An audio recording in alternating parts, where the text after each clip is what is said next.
Hello friends and welcome back to our cell tutor. This is me Imran Syed और HTML5 and CSS3 के lectures के अंदर आपको फिर से वेलकम करता हूं।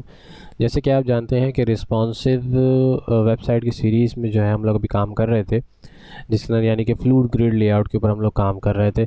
एक्चुअली मैं पिछले ट्यूटोरियल्स में ये बताना भूल गया था कि हमारे पास जो है एक HTML के अंदर दो तरीके होते हैं। एक तो होता है फ्लूइड ग्रिड को जो है आप कन्वर्ट कर देते हो, या फिक्स लेआउट को हम कन्वर्ट करते हैं फ्लूइड के अंदर।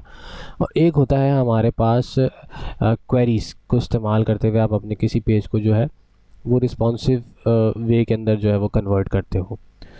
फ्लूइड बेसिकली काम ये करता है कि उसके अंदर जो है लिमिटेशंस इस तरह की होती हैं कि आप हर स्क्रीन साइज़ को डिफरेंटली डिफाइन नहीं कर सकते हो। लेकिन क्वेरी मोड के अंदर ये होता है कि आप हर डिवाइस के साइज़ को डिफरेंटली जो है वो CSS के अंदर डिफ़ाइन करते हो। जैसे कि मैं पिछले लेक्चर्स में बता चुका हूँ, डिफ़ाइन करने के बाद आप क्या करते हो कि डिफरेंट टाइप के CSS जो है आप डिफरेंट साइज़ के अंदर जो है वो डिफ़ाइन कर देते हो। तो आपका जो भी साइज़ है स्क्रीन का, जिस साइज़ के ऊपर आपका वेब पेज ओपन होगा, उस क्वेरी के हिसाब से यानी कि उस स्क्रीन के हिसाब से जो आपने CSS डिफ़ाइन की है वो ऑटोमेटिकली अप्लाई हो जाती है। लेकिन फ्लूइड के अंदर जो है ऐसा कोई चक्कर नहीं होता। फ्लूइड के अंदर आपको अंदाज़न जो है आपको CSS की प्रॉपर्टीज़ जो है वो सेट करनी पड़ती है। मैं नहीं रेकमेंड करता हूँ कि आप फ्लूइड के ऊपर जाएँ, क्योंकि ये बहुत पुराना तरीका है फ्लूइड को इस्तेमाल करने का। मतलब जब आप HTML स्टैटिक पहले इस्तेमाल की जाती थी, तो उसके बाद जो नेक्स्ट जनरेशन लॉन्च हुई थी वो हुई थी फ्लूइड की।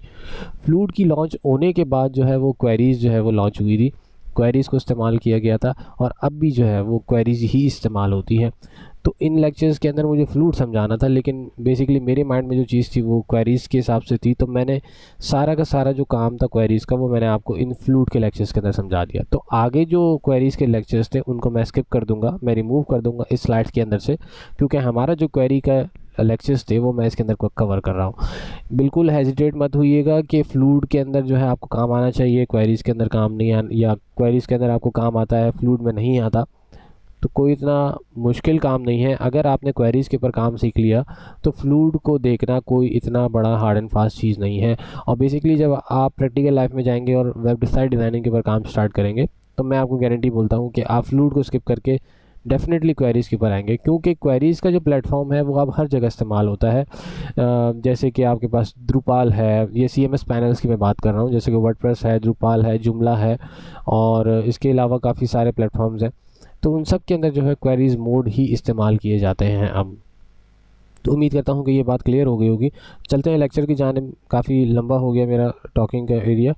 तो आज का लेक्चर था हमारे पास कि हम स्केल करें रिस्पॉन्सिव इमेज को। बहुत इजी तरीका है, कोई इतना मुश्किल काम नहीं है। मैंने क्या किया है, बेसिकली हम लेक्चर नंबर 54 को कॉपी करके 55 में ले आया हूँ, और यहाँ पे मैंने एक इमेज जो है वो यहाँ पर बेसिकली डाउनलोड कर ली है फुटर के अंदर सेट करने के लिए, और उसको मैंने क्या किया है हमारे इस फुटर के अंदर जो है वो डाल दिया है। कोई चेंजेस नहीं है इसके अंदर ख़ास, बस मैंने किया ये है कि फुटर के ऊपर जो है मैंने एक इमेज का टैग ओपन किया है, और उसके अंदर इसका जो सोर्स है फुटर की इमेज का वो मैंने यहाँ पे डाल दिया है। इसको मैंने एक क्लास असाइन की है फुटर IMG के नाम से। ये हमारी इमेज है बेसिकली, और क्लास असाइन करने के बाद मैंने क्या किया है, एक प्रॉपर्टी सेट की है क्वेरीज से बाहर, मतलब मेन CSS फाइल के अंदर मैंने एक फुटर इमेज को जो है सेलेक्ट करके इसको दो प्रॉपर्टीज असाइन की है। एक विड्थ मैंने असाइन की है ऑटो, और हाइट मैंने इसकी रखी है 200 पिक्सल। इनको रिमूव करने की कमेंट कर देता हूँ मैं, और आप देख लें कि इसका रिज़ल्ट क्या है। इस वक्त इसको रिफ़्रेश करता हूँ तो बेसिकली ये इसका रिज़ल्ट है। मैंने क्या किया है, इसकी विड्थ को ऑटो करके इसकी हाइट जो है वो मैंने फिक्स कर दी है।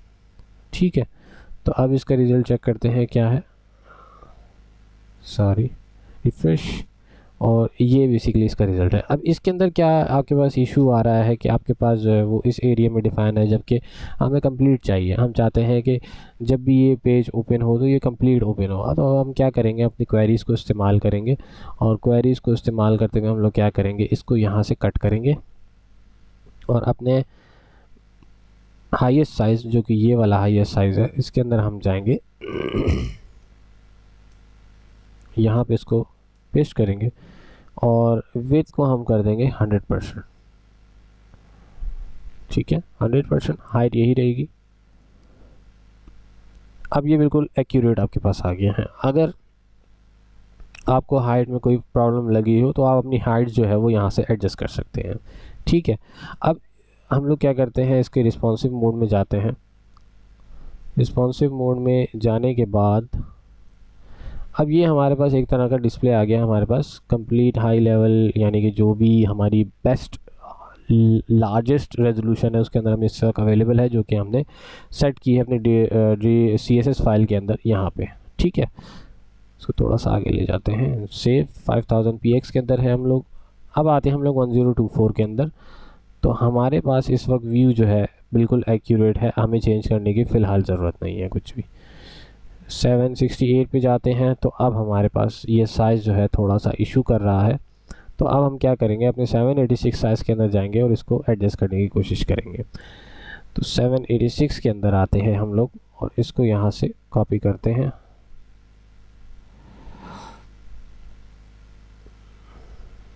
सेवन 786 पेस्ट करेंगे, रिफ़्रेश करके चेक कर लेते हैं।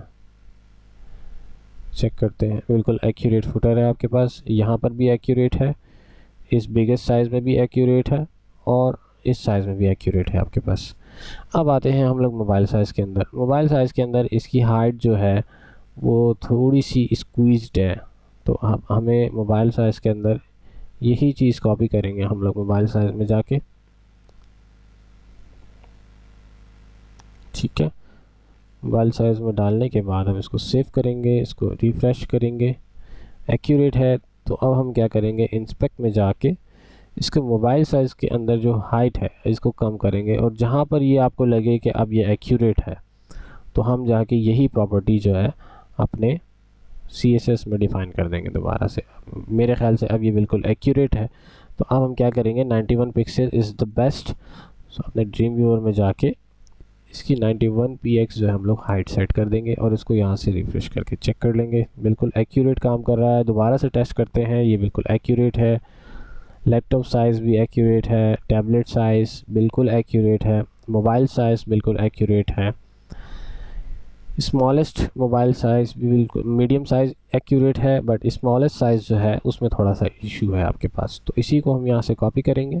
ठीक है, और अपने स्मॉलेस्ट साइज़ में आके यहाँ पर इसको सेट करेंगे, दोबारा से रिफ़्रेश करेंगे, चेक करेंगे कि बिल्कुल ठीक है या नहीं, बिल्कुल एक्यूरेट है। विड्थ इसकी हाइट हम थोड़ी सी छोटी कर लेते हैं। ठीक है, 58px is the best one और यहाँ से हम इसको करेंगे 58px। दैट्स इट, इतना सा काम था हमारे पास रिस्पॉन्सिव इमेज को सेट करने का। कोई इतना मुश्किल काम नहीं था मेरी नज़र में।